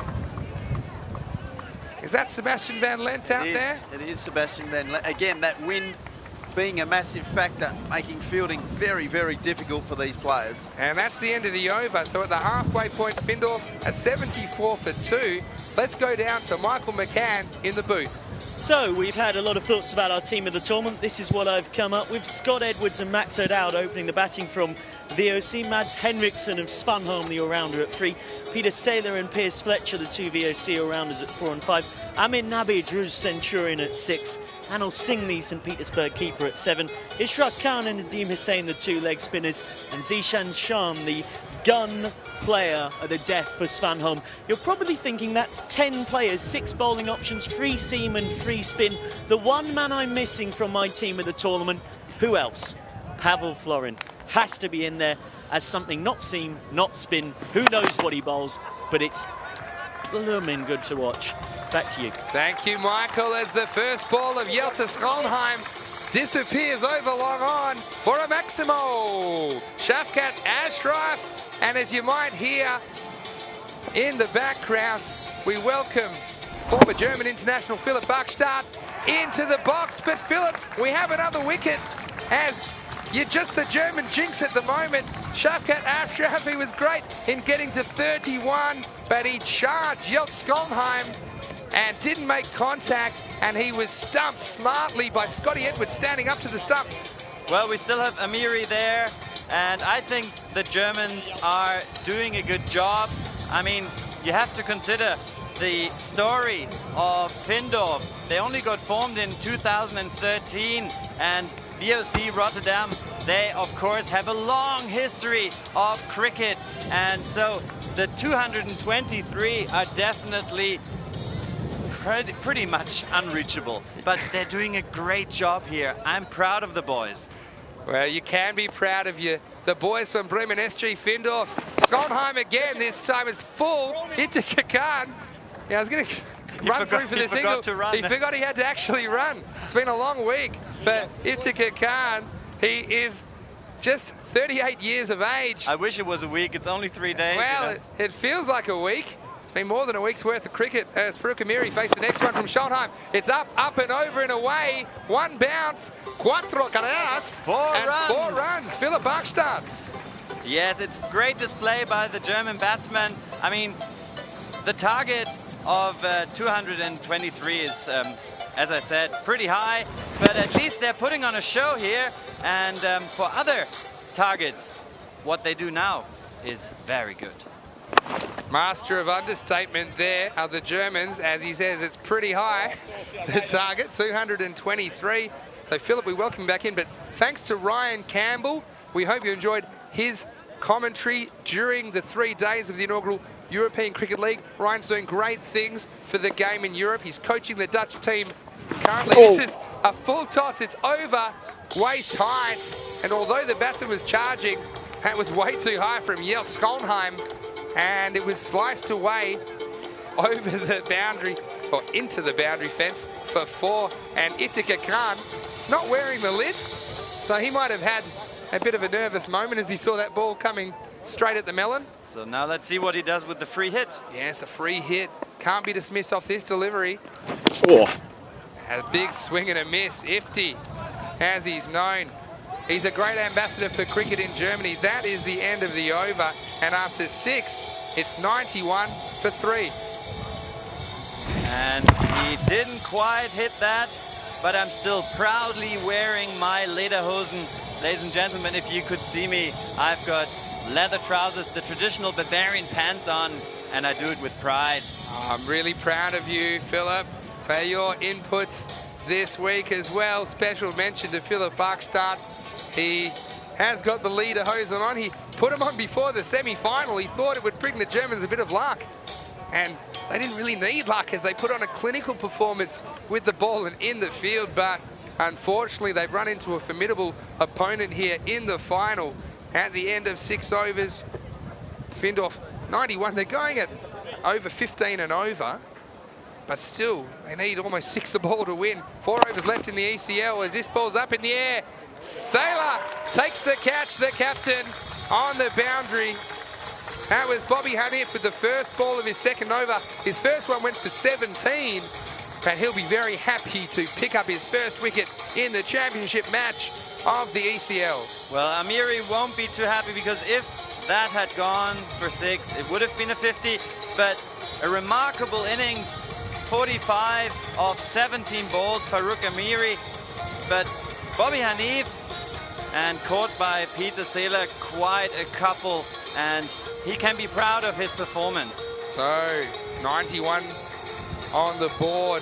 They lose another wicket, and you see on the replay, thanks to NEP Productions, bringing all the action to you. The experienced campaigner, Peter Saylor, keeping his cool, taking the catch. This is high up in the air. Sada Darvish, the new batsman, gets it over and out for a Maximo. Sada Darvish, and it's great to see you still getting excited about the shots from your German countryman, Philip. Sada Darvish, he's a lovely guy. I was chatting to him last night at dinner. Got a slight injury. It's no wonder with swings like that. And again, this time it's up. It's got a chance. Oh, almost an amazing catch there from Dirk van Baaren on the edge of the field of play. Had a thought to perhaps try and pull that one in and land on his feet. He would have had to stick the landing, that's for sure. But he was able to keep it back in, and it's just a single. Don't know if Dirk has any gymnastic experience.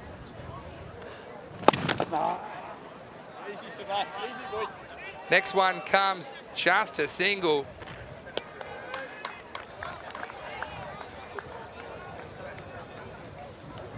Yeah, that was a great piece of fielding there on the boundary.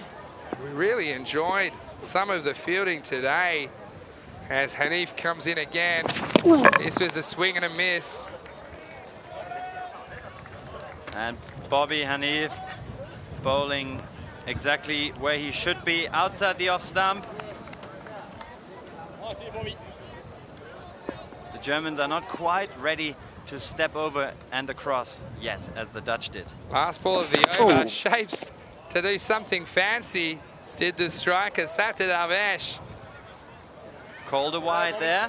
Yes, it is. And Satadavesh only 20 years of age. And isn't it great to see the youth of European cricket in action in front of the world on the big stage, as the last ball of the over with 100 on the board now is swung through the cover region, a full toss. Corey Ruck is one of his rules. Get outside the circle once the ball leaves the bowler's hand. End of the 7th over. It is 101 for 4. And Philip Barkstadt, talk us through this piece of fielding on the long off boundary. It looked to be 6 for all money. Yes, it was hit high up in the air, and I thought it would go for 6, but then there was an amazing fielding there. He had it, he couldn't quite hold on to it because it would have been 6 if he had stepped over the rope, so he decided to throw it back in. That's where you and me are different, Phil. I'd be going for glory for sure when I'm 120 ahead with 3 overs to go. I'm trying to hold on to that, because that's the sort of catch that can go viral across the cricket world, or anyone who's interested in sports would have appreciated that piece of athleticism from Dirk van Baaren. The next ball is swung away. Maximo Satadavesh. Clickety-click, 66 on his back, and that one went for 6 as Satadavesh pounced on that from Dirk van Baaren.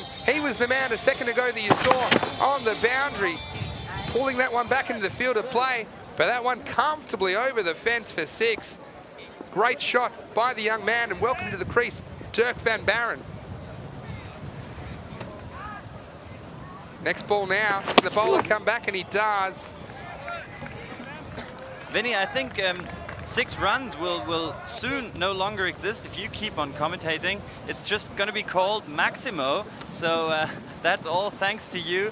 Thank you for your enthusiasm. It's really great having you as a commentator of this massive final. Well, it's been a pleasure bringing it to you. There's something special about cricket in Spain is the next one. A smart piece of work, and he stumped. He stumped Scotty Edwards, having a day to remember after putting a mountain of runs on the board for Rotterdam in the first innings. And then you see this all-round skills of the young Dutch player as Satadavesh just straight out of his crease there. And in a flash, the bails were off, almost in one motion. So an excellent piece of wicket keeping. We see here on the replay, Davesh just out of the crease. Edwards in perfect position, head right over the ball. And we've seen kind of the good, the bad, and the ugly with respect to wicket keeping during this inaugural ECL tournament. But that was an excellent piece of work. But the runs that are on the board for the Germans, Isra Khan is the next one facing. This is, oh, it's high, it's miles in the air. It can't carry the infield. In comes the fielder, and it's taken. Another catch for the skipper, Peter Saylor. He's racking up the possessions as that ball went high into the air. It was Isra Khan. He's had a very good tournament with bat and ball. He's kind of in a really tough situation he has to come out and have a go, at least try and clear the boundary. He made good contact, but it went straight up. He didn't have the carry, as we see on the replay, towards the bottom of the bat, and he knew straight away he was in trouble, hitting into the wind. Peter Seeler, safe hands.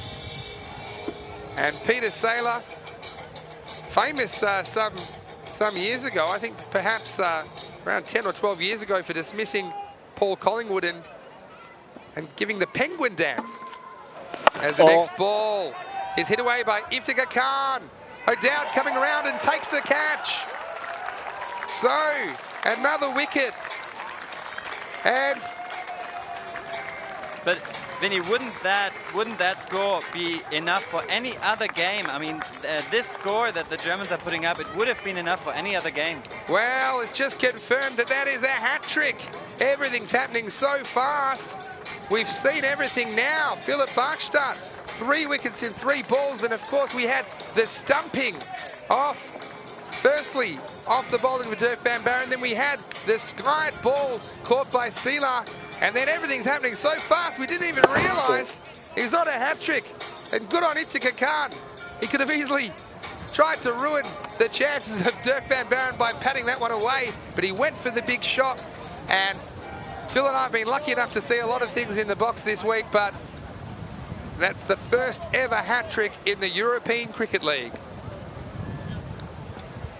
Could he get 4 in 4? Oh! This is perhaps a bottom edge. Pulled back, and another excellent. Ashakula Saeed, take a bow. This one comes in, return right next to the bails. Thought it might have been a slight bottom edge, although we're behind the keeper at our angle. Yeah, what an amazing piece of fielding there. He just got it in, just got hold of the ball before it went over the boundary. So 109 for 7 at the end of the 8th over. Only 2 overs left in the ECL. So Philip Bachstadt, we're going to go across to Michael McCann for his thoughts of what he's seen tonight. Well, today will be remembered as the Scott Edwards show. The numbers are mind-boggling. 192 runs off 54 balls across the 2 innings. 3.5 runs per ball, 25 sixes and 8 fours. Yes, you did hear me correctly. Just 10 of those nearly 200 runs not coming in boundaries. But Larry the Leprechaun says if he didn't hog the strike from Max O'Dowd probably could have got 102, given that he was scoring at 3 a ball as well. What is for sure, it is those 2 that have probably decided this year's ECL. It's Ramda Supajaya to take up the attack. This first one is hit, and he's found the fielder. It's Bobby Hanif joining in on the act.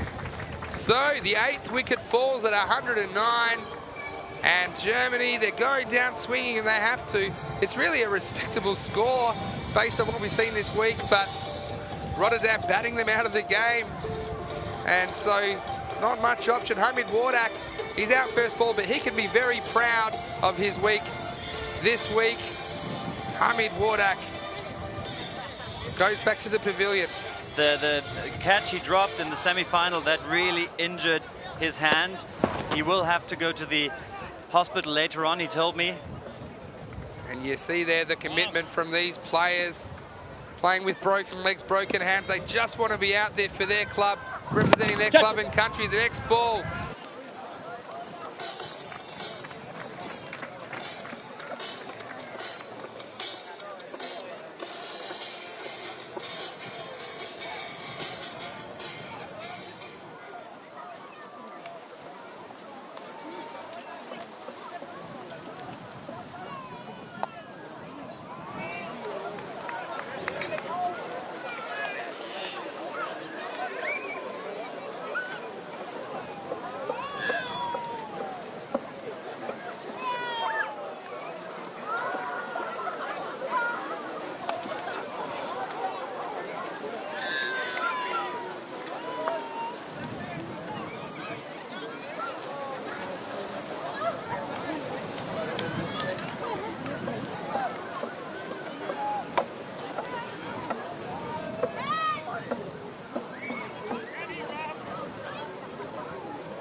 do apologise for the brief break in audio there, but you see 116 for 8, and now it's time for the last over of the ECL. So the game out of reach for Findorff, but Phil, we were just chatting then off air about the tournament and some of our favourite moments, and what will you remember about the first ever European Cricket League? Well, besides this massive total by the Dutch, I had the chance to talk to Pavel Florin from Romania, from Cluj Cricket Club, and that was definitely my favorite moment. It was amazing to see a gentleman like that who has only played cricket for 8 years, and he is such a sportsman. He does several sports, and he just loves his cricket. And he was criticized at first online, social media. You know how things go viral sometimes. And he was criticized heavily. And then he said, some people say I might not be a good bowler or a good batsman, but I don't care. I just love my cricket, and I'm going to play it. And in 6 years' time, when I build my pitch, I'm going to win this tournament.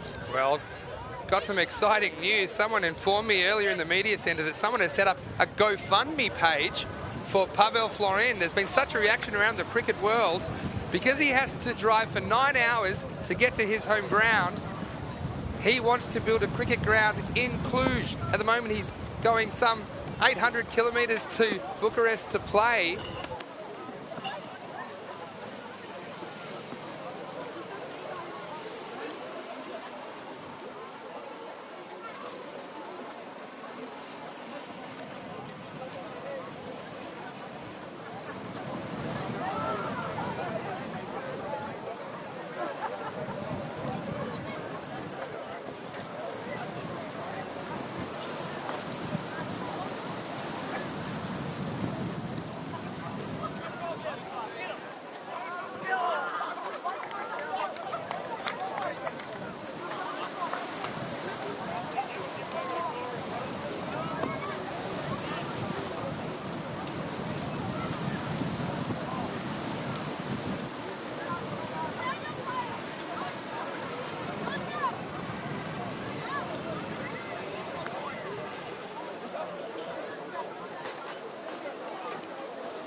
Or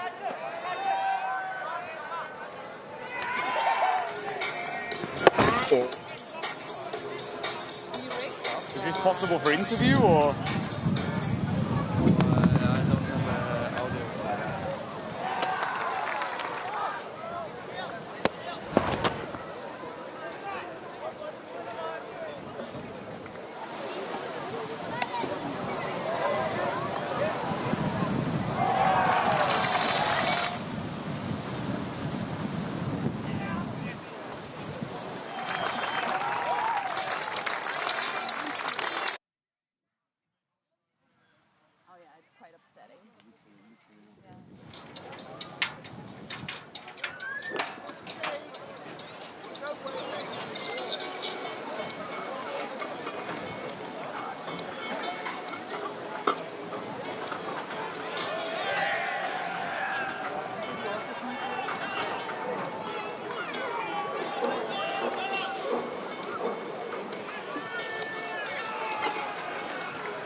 Hello, mic testing. Check.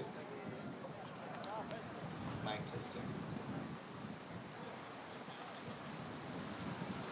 Mic testing. Yep. Mic testing.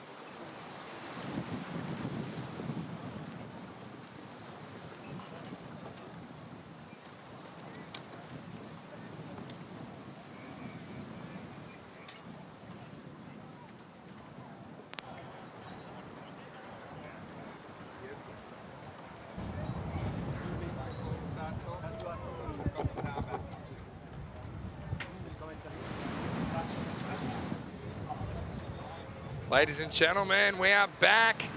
Temporary loss of power in the booth at a crucial time. But you see the tail of the tape. V.O.C. Rotterdam are your European Cricket League champions, the kings of cricket in Europe. They came out and absolutely smashed it. It was the smashing of all smashings in the first innings as they were sent into bat by Iftikhar Khan, the SG Findorff captain, and they amassed 222 runs without losing a wicket. Their opener's doing all the work in the 10 overs. Scott Edwards, an incredible century. 137 not out of 39 balls with 18 sixes. And then Max O'Dowd in more of a supporting role, but still going at 3 a ball almost, as he scored 74 not out of 25. And then Phil Bachstadt, former German international, Findorff in reply. Well, let's be honest, they were never in the game, but they put on a good show for the crowd here, and they got up to a respectable score of 121 for 9. Yeah, exactly. I don't want to go through the bowling figures, but Farouk Amiri with his 45 and then just caught at the boundary. Could have been a 50, but 45 is a respectable score. Shafkat Ashraf, 31 for just 15 balls. Sata Dawesh, 14 runs of 7 balls. And Fakar Ahmed, 11 runs of 8 balls. So it's a respectable score from Findorff. And where have they come from? The club was only founded in 2013. So I have to really give my respect to them. Oh, and I think the whole cricketing world does, as we did every team here this week. We had Dirk van Buren there taking 3 for 8, and those 3 wickets were a hat-trick. So we saw almost everything.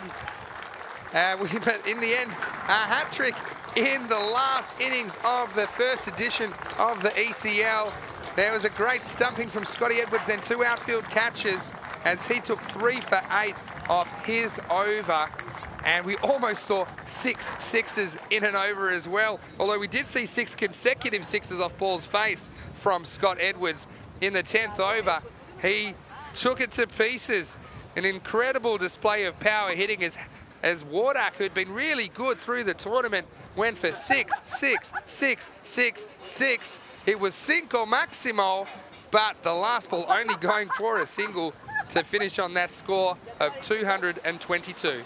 Well, so Rotterdam definitely deserved their win. They are the kings of European cricket, and Findorff, as I said, well done on runners-up, and they're just preparing the award ceremony. But Vinny, just to tell me, what's your highlight of this tournament? Well, there were so many, and before the power cut out up here, we were talking about Pavel Florin and his cricket ground. He really wants to build a cricket ground in his city. He's going many, many hundreds of kilometres, 9 hours overnight just to play a cricket match. So look online. I'm not sure of the exact details, but the GoFundMe page for Pavel Florin to build a cricket ground in Romania. And if you've enjoyed the European Cricket League this year, it would be really good, even if you can only spare a little bit of cash for Pavel. This is a guy who came out, he taught himself to bowl, he's playing on a broken leg, he's come out and he's tried to reverse sweep the first ball he's faced. So it was incredible work from the Romanian. Thank you very much, Vinny. Sandu, thank you for your comments. And I'm Philip Bechstedt, and now over to Urvashi, and she is with the runners-up and the winners and the organization team. Here's the award ceremony of the European Cricket League 2019. Presentation ceremony of the first edition of the European Cricket League, and what a tournament it's been. It's been a dynamic T10 tournament where domestic champions from 8 European countries got together at the La Manga club, battled it out for 3 days to be crowned the kings of Europe.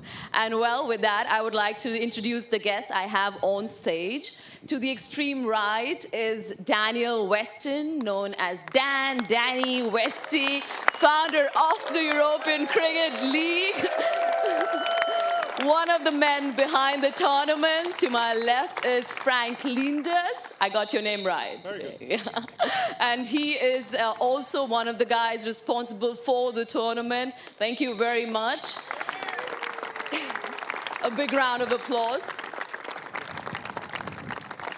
And our special guest, Mr. Juan Carlos Rodriguez. He's the president of Cricket España. Did I get it right? Well, he's come all the way to La Manga to support us. Thank you very much for being here. At this point, I would like to give the mic to you, and if you can say a few words. Good afternoon, everyone. Indeed, what a week it has been here in La Manga. 17 amazing T10 matches here on this pitch, and images which have literally gone around the world and which have literally gone viral yesterday, overnight, and today. Before we come to the most important part, here the handover of the medals and the trophies, allow me to say a few words. Firstly, this is the start of ECL. This is the start of the European Cricket League. This is the start of ECN, the European Cricket Network. And the objective of this venture is to finally give a home to cricket in continental Europe, a place that has often been forgotten and that doesn't have that place. And we believe that over time, with all of you, that's something we can change. So please, first of all, a round of applause to your own future.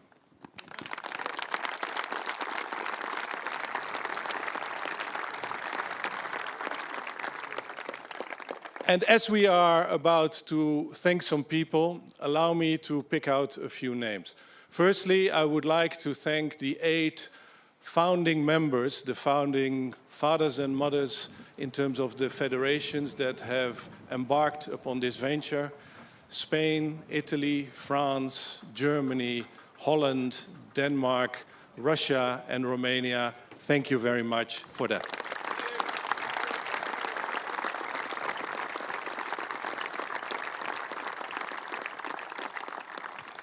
Thank you also to 8 fantastic champion clubs that were here in La Manga this week. You have been defending your club colors, but also your leagues, federation, and your countries. So an applause for yourself as well. Thank you.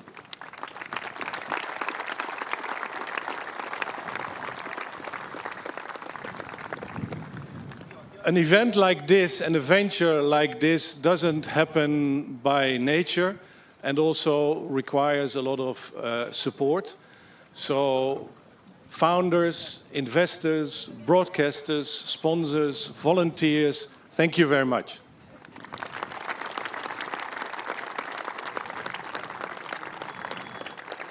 I'm nearly there. Also, a really special thank you to Cricket España, with the president here, but also our friend John, with whom we would never have been able to come here. We have toured all the sites with him in Spain. And John, Cricket España, thank you very much. And also ICC, thank you very much for putting us in your calendar, which has been very valuable. And we look forward to working with you also in the years to come.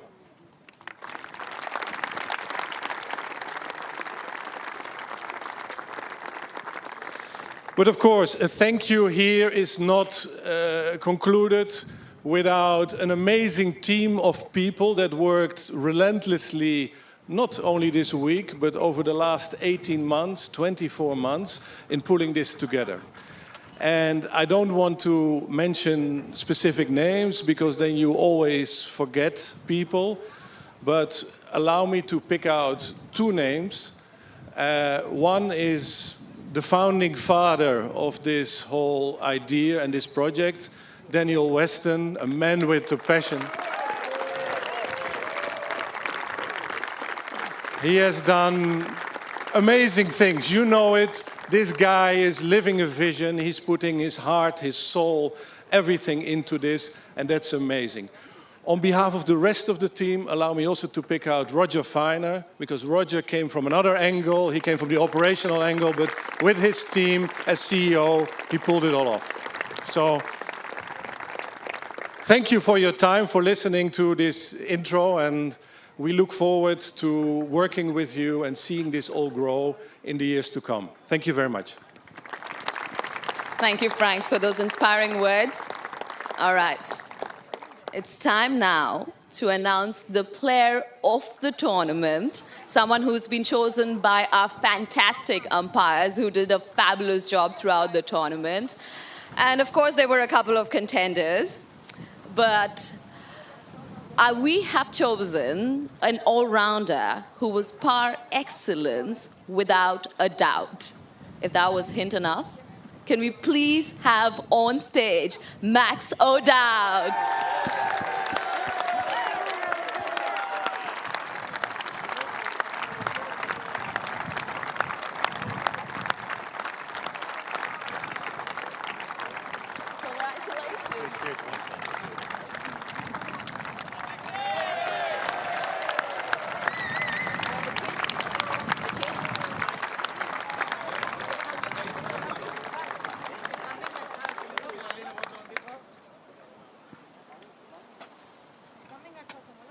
Congratulations, Max. It was not a surprise for us.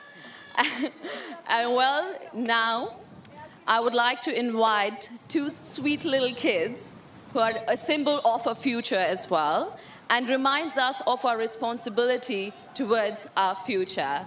They're part of our partner charity, and it's Care for Rare. It's the first and one-of-its-kind foundation that looks after, provides treatment and help for children suffering from rare diseases. Can I please have these two kids on stage?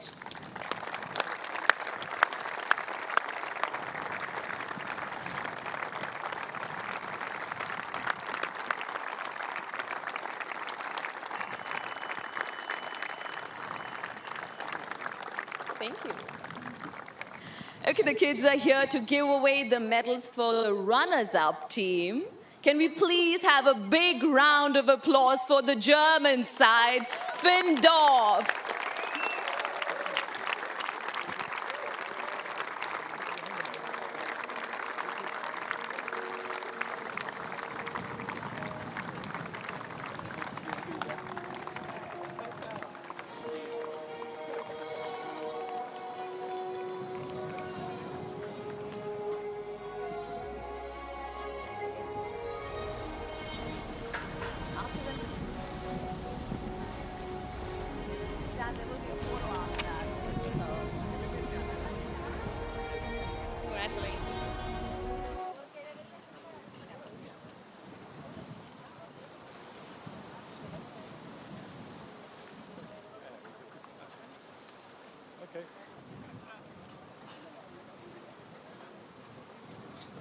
Can we all have everybody here for a group picture, please? Oh, you deserve it. You can all stand in front of it, it's fine.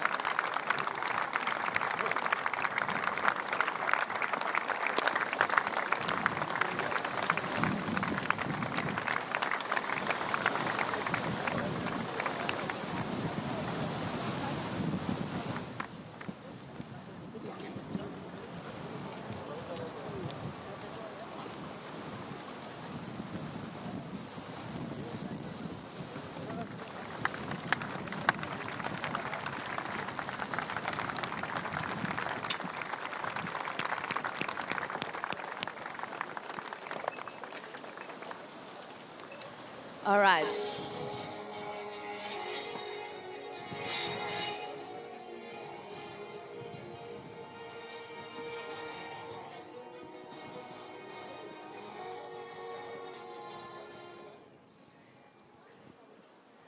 All right, maybe that music. All right, finally, can you guys hear me? No. The mic? Yeah, off? The mic is off? The mic is off? No, it doesn't. 10-9. Yeah. Good. Okay, now it's on. So we're back on. All right, and finally, for the moment we've been waiting for, the team that started as favorites and showed us exactly why.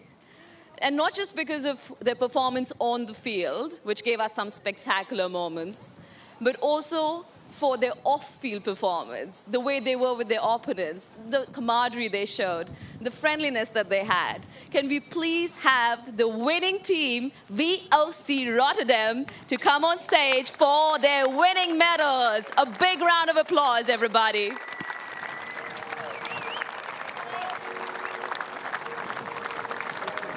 Congratulations.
Dos.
पानी